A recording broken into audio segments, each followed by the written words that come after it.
तुम मेरे हो भाग 17। बैठो, मुझे कुछ बात करनी है। कबीर बोला तो सुप्रिया कबीर के पास बैठ गई। जी भाई, क्या बात करनी है? सुप्रिया बोली। कबीर ने एक बार रूम में नजर दौड़ाई। यहाँ मेहर दवाई के असर से सो रही थी।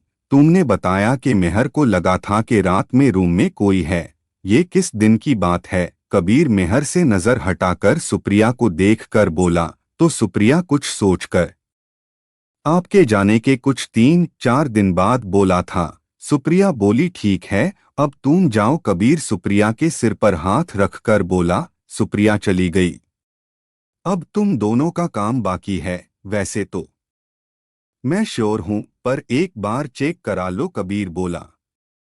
हाँ, तुम सही कह रहे हो, पर ये साबित कैसे करेंगे कि ये सब उसी ने किया है? विवेक बोला। वो तो अब या मेहर को पता है या उस शख्स को डोट। रवि बोला। ठीक है, शाम को मिलते हैं। विवेक बोला।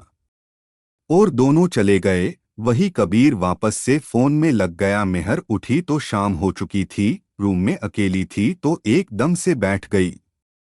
फिर अपने बालों की देखने लगी जो उसके चेहरे पर आ रहे थे। कबीर ने बहुत ढीली चोटी की थी ताकि चोट ना दुखे।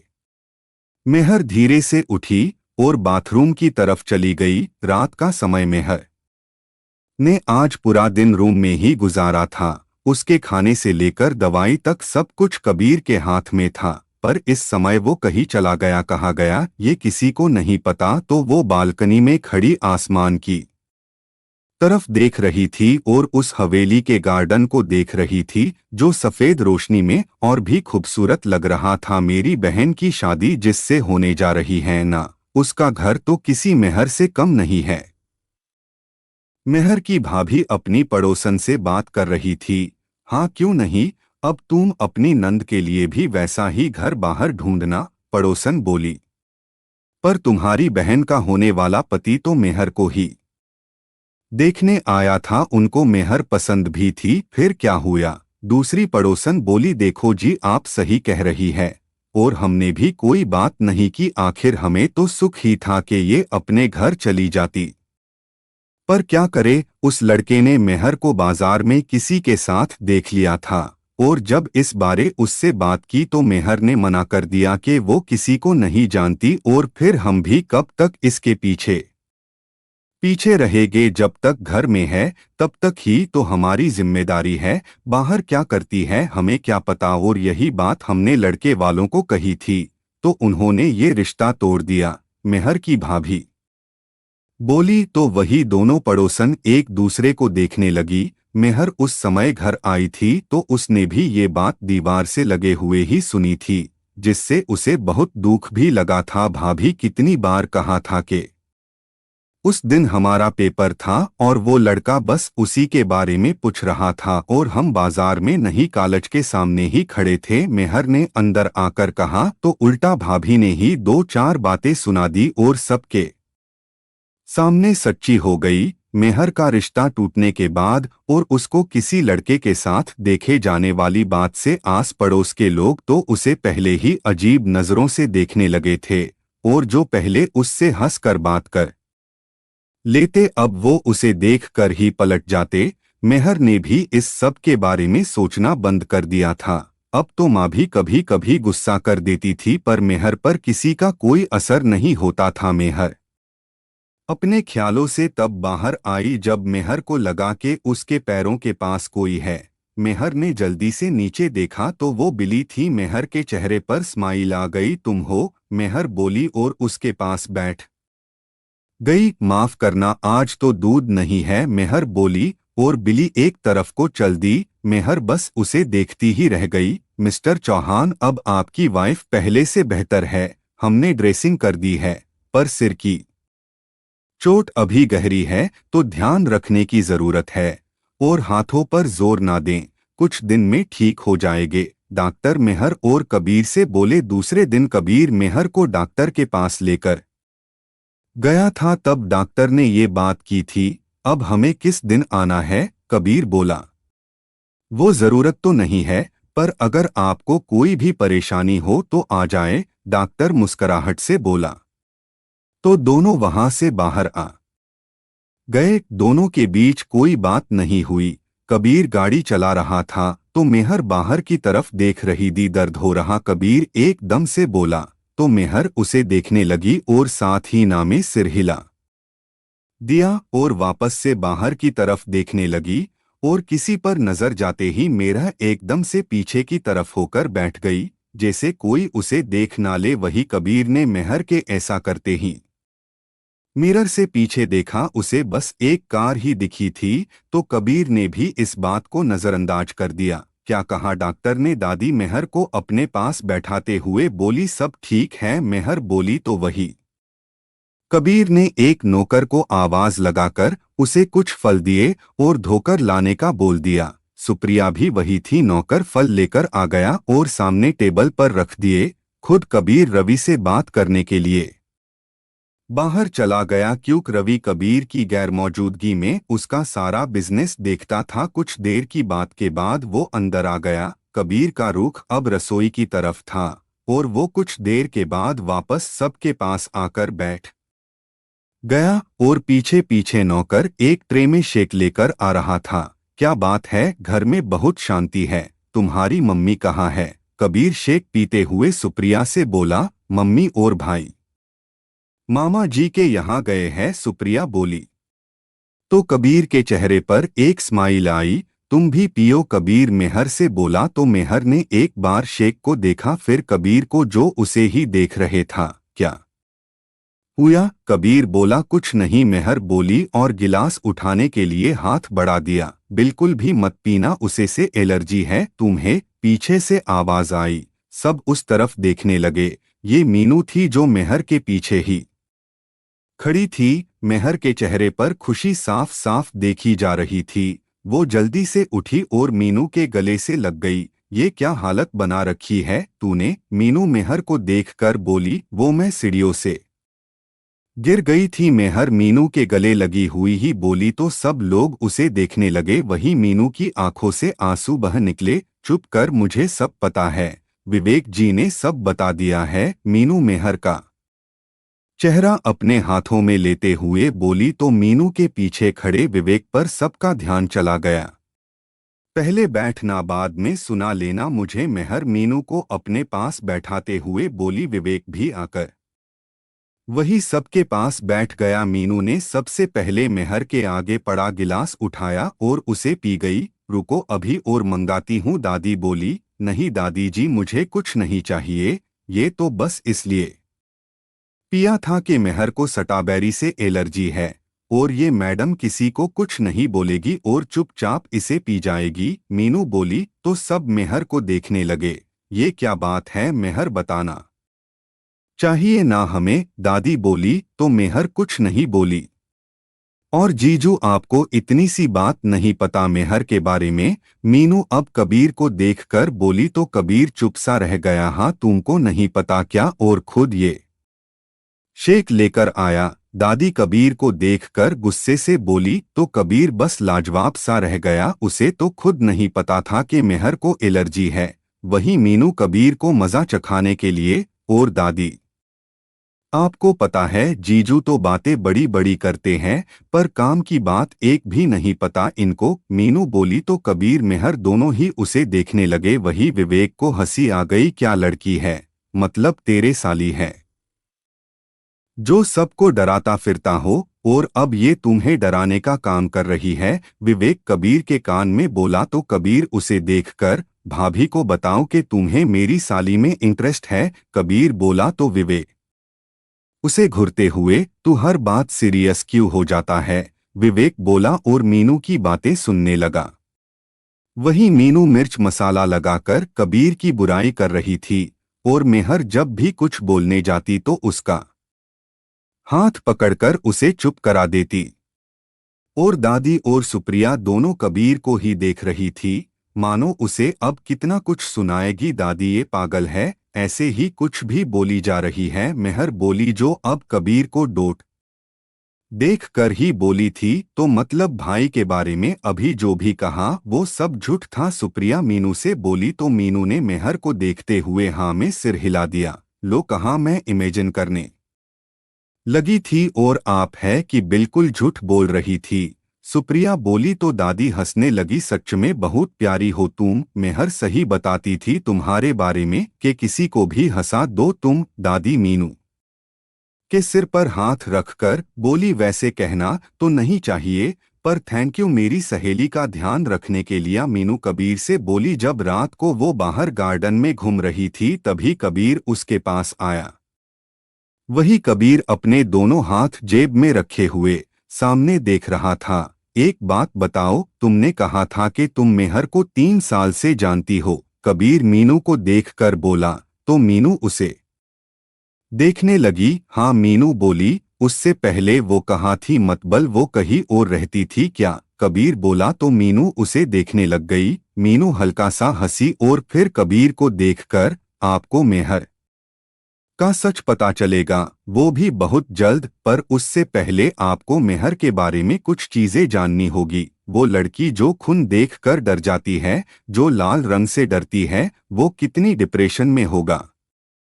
आप उसे पता नहीं किस बात के लिए दोषी मानते हैं, पर वो मक्खी नहीं मारती। मीनू के चेहरे पर स्माइल आ गई बोलते हुए। और आपको पता है, वो लड़की जिसे लड़कों से डर लगता है, अगर कोई लड़का उसके पास खड़ा भी हो तो 2 कदम पीछे हट जाए, जा वो रास्ता ही बदल दे। वो लड़की आपके घर में काम कर रही है तो उसकी भी कोई मजबूरी होगी, पर नहीं, आपने तो उसे क्या कहा है कि वो आपके खिलाफ जा ही नहीं रही। मीनू कबीर से बोली। तो कबीर उसे देखने लगा। पता चल जाएगा कि उस रात क्या हुआ था, वो खुद बताएगी। और मुझे पता है, मेरा यही काम है। जहां विवेक ने मुझे यहाँ आने से पहले ही सब बता दिया था। मीनू बोली।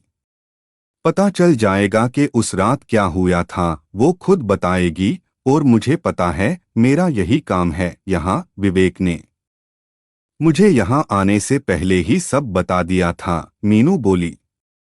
कबीर बस चुप सा था। ठीक है, कोई जबरदस्ती नहीं है, तुम आराम से रहो, अम्मा की फिक्र मत करना। कबीर बोला। मुझे वैसे भी कोई फिक्र नहीं है, आपके गार्ड हमेशा गेट के बाहर ही रहते हैं, वो लोग ईमानदारी से अपना काम कर रहे हैं। मीनू चलते हुए बोली। तो वही कबीर उसे देखने लगा। यही ना कि मुझे कैसे पता? मीनू कबीर को देखकर बोली। तो वही कबीर चुप रहा। आखिरी बार जब आप आए थे उससे पहले तो रोज ही गेट पर कोई पत्थर मारता था। मेहर को भी नहीं पता इस बारे में, पर उस दिन के बाद वो सब बंद हो गया। मैंने नजर रखनी शुरू की तो 2 लड़के मुझे वही खड़े दिखे। दिन में वो आस-पास ही रहते, पर रात में वो लोग गेट के कुछ दूरी पर नजर आने लगे। एक दिन पहुंच गई थी उनसे पूछने पहले तो वो बता नहीं रहे थे। फिर मैंने मीनू कबीर को देखकर थोड़ा रुक रुक कर वो फिर मैंने उनको आपकी धमकी दी थी कि आप मेरे जीजू हो। बोलते हुए मीनू के हाथों की उंगलियां आपस में उलझ रही थी। तो कबीर जो उसे देख रहा था उसके होठों पर स्माइल आ गई। अच्छा, वैसे तो तुम मुझे अच्छा आदमी नहीं समझती, कबीर चलते हुए बोला। हाँ, तो वो अब भी वैसा ही सोचती हूँ मैं। मीनू कबीर के पीछे पीछे चलते हुए बोली। पर फिर भी आपने हमारे बारे में सोचा, उसके लिए थैंक यू। मीनू कबीर से बोली। मेरे बारे में भी बहुत कुछ जानना है तुम्हें, जिस दिन जान जाओ गी उस दिन मुझसे गुस्से से नहीं बात करोगी। कबीर मीनू को देखकर बोला। तो मीनू बस उसे देखती ही रह गई। वही कबीर की नज़र मेहर पर चली गई, जो बालकनी में बिली को दूध पिला रही थी। तो एकदम से कबीर को कुछ याद आया। तुम भी आराम करो, रात हो गई है, कबीर मीनू से बोला और एक तरफ चला गया। मीनू भी अपने रूम की तरफ चल दी। कबीर गाड़ी के पास आया और उसमें रखा लिफाफा लिया और अपने रूम की तरफ चल दिया। मेहर अभी भी बालकनी में ही थी। वो बार बार बिली से दूध पीने के लिए कह रही थी, पर वो दूध पी ही नहीं रही थी। वही कबीर मेहर को देख रहा था। तू भी नाराज है, देख आज मैं बहुत खुश हूँ, तो ज्यादा नखरे नहीं दिखा। मेरी बहन आई है तो मैं बहुत खुश हूँ, तो चुपचाप दूध पी ले। मेहर वापस से बर्तन बिली के आगे आगे करते हूँ बोली, पर वो बिली है कि मान ही नहीं रही थी। तभी कबीर मेहर के पास बैठ गया और बिली के आगे स्टील का बना हुआ बर्तन आगे किया। जो दूध से भरा हुआ था, तो वो बिल्ली उस दूध को पीने लगी। वही मेहर हैरान सी बिल्ली को देख रही थी और फिर कबीर को, जो बिल्ली के सिर को सहला रहा था। मैं भी तो ऐसे ही पिलाती हूँ, मेहर मासूमियत से बोली। तो कबीर उसे देखने लगा। शायद उस बर्तन से पीकर बीमार हो गई थी, इसलिए कबीर मेहर को देखते हुए बोला, जो बिल्ली को ही देख रही थी। हाँ शायद, मेहर बोली। तुमने दवाई ली? कबीर खड़े होकर बोला। तो मेहर उसे देखने लगी। मैंने कुछ पूछा? कबीर बोला। नहीं ली। मेहर जल्दी से खड़े होते हुए बोली, और इस चक्र में उसके हाथों में दर्द भी हुआ, जिसे कबीर ने देखा। चलो दवाई लो पहले, कबीर बोला। तो मेहर चुपचाप चल दी और आकर सोफे पर बैठ गई। कबीर ने एक पल उसे देखा, फिर दवाई लेकर मेहर के पास चला गया। मेहर को दवाई खिलाकर कबीर चेंजिंग रूम में चला गया। वहीं मेहर बैठी हुई बिल्ली को ही देख रही थी, जो दूध पी रही थी, और फिर वो वहां से चली गई। मेहर उसे देखती रही, फिर वो वही लेट गई। कबीर आया तो मेहर को लेटा देखकर उसे घुरने लगा, फिर बेड के पास चला गया। कबीर ने फिर से मेहर को देखा, यो आंखें बंद करे लेटी थी। तो कबीर का ध्यान टेबल पर पड़े जग पर गया। कबीर वापस आया और मेहर को उठने का कहा। मेहर कबीर की आवाज में गुस्सा समझ गई, तो वो जल्दी से बैठ गई। मैंने कहा खड़ी हो जाओ, कबीर बोला। तो मेहर खड़ी हो गई। कबीर ने वो पानी से भरा जग उस सोफे पर उल्टा कर दिया और मेहर को देखकर लेट जाओ, कबीर बोला। तो मेहर उसे देखने लगी। उसे समझ नहीं आ रहा था कि अचानक क्या हुआ। मैंने कहा लेट जाओ, कबीर बोला। तो मेहर एक कदम पीछे हो गई। कबीर की आवाज गुस्से से भरी हुई थी। मेहर जैसे ही सोफे पर बैठने लगी, कबीर ने उसे अपनी बाहों में उठा लिया और बेड की तरफ चल दिया। मेहर कबीर के ऐसा करने से हैरान सी उसे देखने लगी। वही कबीर के चेहरे पर सख्त भाव देखकर उसे कुछ बोलने की हिम्मत नहीं हुई।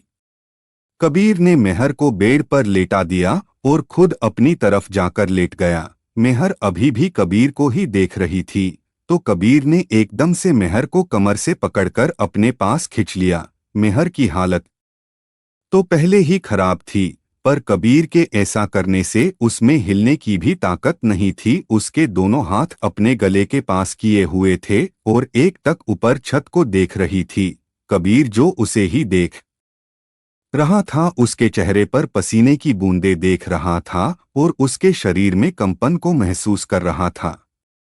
सांस ले लो, कबीर धीरे से आगे आकर बोला। तो मेहर की हैरानी से भरी आंखें कबीर को देखने लगी। सांस ले लो मेहर, कबीर बोला और धीरे से उसकी कमर को छोड़ दिया। तो मेहर ने कबीर को ही देखते हुए गहरी सांस ली। आगे से सोफे पर सोने का सोचना भी मत, कबीर मेहर से बोला और करवट लेकर लेट गया। वही मेहर अब गहरी गहरी सांस लेने लगी। मेहर की आंखें अब बंद होने लगी थी। शायद दवाई का असर था। कुछ देर बाद जब कबीर को महसूस हुआ कि मेहर सो गई है, तो उसने धीरे से उसकी तरफ देखा। यहाँ मेहर अभी भी वैसे ही सो रही थी। तो कबीर ने उसे चादर ओढ़ दी और उसके चेहरे को देखने लगा। वो लड़की जिसे लड़कों से डर लगता है, अगर कोई लड़का उसके पास खड़ा भी हो तो 2 कदम पीछे हट जाए, जा वो रास्ता ही बदल ले। कबीर के जहन में मीनू की बातें उभर रही थी। कबीर बस इस समय मेहर को ही देख रहा था। कबीर ने मेहर के बाल जो उस पके माथे पर आ रहे थे उनको एक तरफ करा। पुलिस में भी नहीं जाऊंगी, बस एक बार जाने दे, मेहर नींद में बोली और साथ ही उसके चेहरे पर फिर से पसीने की बूंदें आ गई। आवाज में घबराहट साफ थी। कबीर के आगे बड़े हुए हाथ पीछे आ गए। वो बस मेहर को देखता ही रह गया। कुछ देर बाद मेहर फिर से सो गई। कबीर उठा और बालकनी में चला गया। कबीर ने आंखें बंद की और रेलिंग को कसकर पकड़ लिया। नहीं, मैं गलत नहीं हो सकता, कबीर खुद से ही बोला। एक सड़क जिस पर ज्यादा लोग नहीं थे और जो थे वो सब अपने अपने काम से काम रख रहे थे। वही एक लड़की सफेद रंग के अनारकली सूट में अपने काम से वापस आ रही थी, जो सड़क के किनारे चल रही थी। तभी उसके पास आकर एक काले रंग की गाड़ी खड़ी हुई। जिसमें से एक लड़का निकला जिसके चेहरे पर नकाब था, और निकलते ही वो उस लड़की की तरफ बढ़ा और उस लड़की के पीछे से पकड़कर उसे गाड़ी की तरफ ले जाने लगा। वही लड़की अपने हाथ पैर मार रही थी पर वो उस लड़के की पकड़ से छूट नहीं पाई। कौन हो, छोड़ो मुझे, वो लड़की बोली। जब लड़के ने उस लड़की को गाड़ी से लगा दिया और उसके हाथ पकड़कर उसे लड़की की पीठ के पीछे कर दिए। वो लड़का कुछ नहीं बोला और अपनी जेब से एक रुमाल निकालकर उस लड़की के चेहरे पर रख दिया, जिससे लड़की कुछ ही पलों में बेहोश हो गई और लड़के ने गाड़ी की पिछली सीट पर लेटा दिया और चला गया। वो पहला दिन था जब मैंने तुमको देखा था। उस दिन मैं नहीं जानता कि कैसे मैंने खुद को रोक रखा था। बहुत दुख दिया है तुमने मुझे। सोचा था जिस दिन भी तुम मिलोगी उस दिन तुम्हारा आखिरी दिन होगा, पर नहीं कर पाया वो सब जिसकी बुनियाद पर तुमने मेरे भाई को फंसाया था। नहीं कर पाया, क्यों के नहीं हूं मैं ऐसा जैसा बनकर सबको दिखाता हूं। तुम्हें दुख देता हूं तो खुद को भी वही दर्द देता हूं। कबीर आसमान को देखकर बोला, उस रात भी तुम्हें किडनैप किया था, पर फिर तुम्हें छोड़ दिया। दिल तो था कि उसी समय मार दूं और जो पिछले 3 सालों से मेरे दिल में आग है उसे ठंडा कर लूं, पर उस दिन भी तुम्हारे आंसू मुझे चुभ गए थे और आज भी वैसे ही चुभते हैं। यहाँ इस दिल में कबीर अपने दिल वाली जगह पर हाथ रखे हुए बोला और वही रेलिंग से लगकर बैठ गया। आज कबीर सच में किसी नतीजे पर नहीं पहुंच पा रहा था। उसे खुद समझ नहीं आ रहा था कि वो गलत है तो कहाँ और मेहर सही है तो उस फोन में वो कैसे आई। कबीर इन्हीं सब को सोच रहा था कि एकदम से उठा और रूम में आकर एक फाइल निकाल।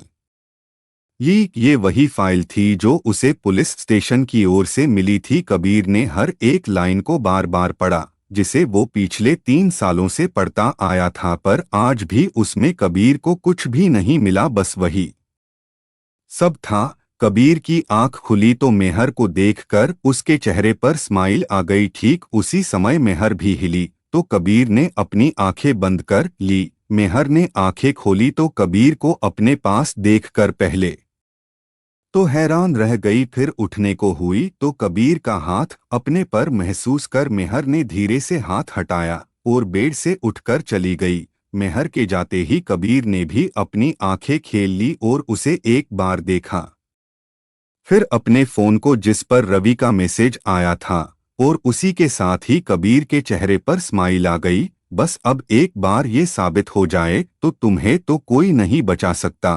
कबीर मन ही मन बोला, चलो मेहर अब ये खाओ। मीनू मेहर से बोली और साथ ही उसके मुंह में सबका टुकड़ा रख दिया। बस अब मुझसे और नहीं खाया जाएगा, मेहर मीनू से बोली तो मीनू ने साथ बैठी सुप्रिया के मुंह में सेब रख दिया। दादी तो मेहर को खुश देखकर ही खुश थी। आज कितने दिनों बाद मेहर के चेहरे पर खुशी नजर आ रही थी।